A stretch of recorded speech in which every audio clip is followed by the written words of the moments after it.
Hi friends, அன்றைக்கி ஒரு நாள் பயங்கர பசி. சரின்னு சொல்லிட்டு பக்கத்தில் இருக்க கடையில் ஒரு 3 பரோட்டா வாங்கிட்டு வீட்டுக்கு வந்து தக்காளி, வெங்காயம், கொத்தமல்லி எல்லாத்தையும் சாப் பண்ணிவிட்டு நல்லா ஃப்ரை பண்ணியாச்சு.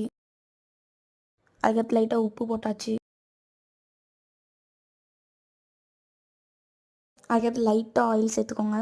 அப்புறம் ஒரு 3 முட்டை நான் உடைச்சிருக்கேன். உங்களுக்கு எத்தனை முட்டை வேணுமோ உடைச்சிக்கோங்க. நான் 3 பரோட்டா வாங்கினேனால நான் 3 முட்டை போட்டேன்.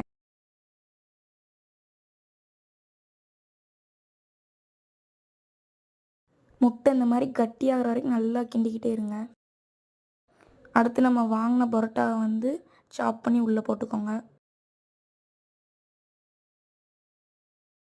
அடுத்து மிக்ஸ் பண்ணிக்கோங்க. அப்புறம் சால்னா ஊற்றுங்க. உங்கள் ஊரில் இது எப்படி கூப்பிடுங்கன்னு கமெண்ட் பண்ணுங்கள். எங்கள் ஊரில் சால்னான்னு தான் கூப்பிடுவோம். ஒன்ஸ் ஒரு வாட்டி மிக்ஸ் மட்டும் பண்ணி விட்ருங்க ஃப்ரெண்ட்ஸ். அவ்வளோதான், நம்ம டிஷ் ரெடி ஆகிட்டு. லைட்டாக டெக்கரேஷனுக்கு லைட்டாக மேலே கொத்தமல்லி மட்டும் தூவி விட்டுருக்கோங்க. இந்த வீடியோ பிடிச்சிருந்தா மறக்காமல் சப்ஸ்கிரைப் பண்ணுங்கள். பாய்.